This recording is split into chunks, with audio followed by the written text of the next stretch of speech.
Hello viewers. யோசிச்சு பாருங்க. நீங்க ஒரு கிராமத்துக்கு போயிருக்கீங்க. அங்க இரவு நேரம் ஒரு டீ கடை இருக்கு. அங்க டீ குடிக்கிறதுக்காக நின்னுட்டு இருக்கீங்க.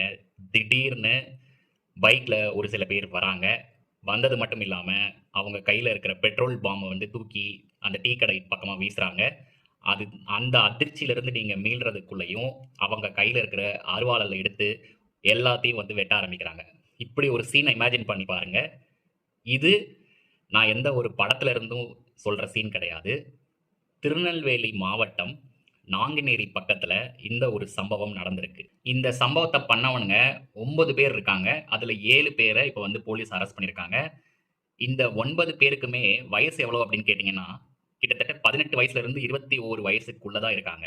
இவங்க பண்ண அருவாள் வெட்டு சம்பவத்தினால 2 பேர் இறந்தே போயிட்டாங்க. ஒருத்தர் வந்து அந்த பெரும்பத்து கிராமத்த சேர்ந்த ஜான் மார்க் அப்படிங்கிறவரு. இன்னொருத்தர் வந்து வட மாநிலத்தில இருந்து நம்ம ஊருக்கு வந்த ஒரு தொழிலாளி. இந்த அரிவாள் வெட்டுல 4 பேர் படுகாயம் அடைஞ்சிருக்காங்க. அது மட்டும் இல்ல, இந்த கும்பல் வந்து தப்பிச்சு போற வழியிலயும் ஒருவர வந்து வெட்டியிருக்காங்க. இந்த சம்பவத்த செஞ்சவனுங்க வரும்போது முகமூடி அணிந்து வந்திருக்காங்க. அது மட்டும் இல்லாம ஃபுல் மது போதையிலயும் இருந்ததா இந்த ஊர் மக்கள் சொல்றாங்க. அதாவது இவனுங்க வெட்டுனது எல்லாருமே பார்த்தீங்கன்னா, பொதுமக்கள்.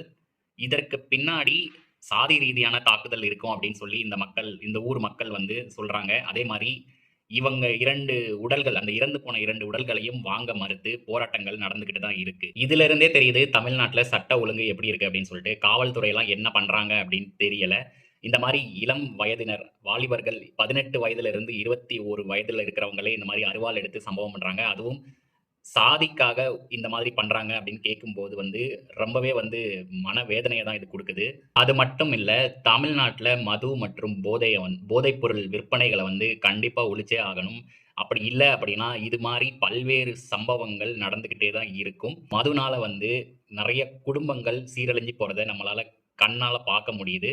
ஒரு பக்கம் எஜுகேஷன் பாலிசிஸ்லாம் நெறையா இன்ட்ரோடியூஸ் பண்ணி, தமிழ்நாடோட எஜுகேஷன எப்படி இம்ப்ரூவ் பண்ணலாம் அப்படின்னு சொல்லி நம்ம பேசிக்கிட்டு இருக்கோம்.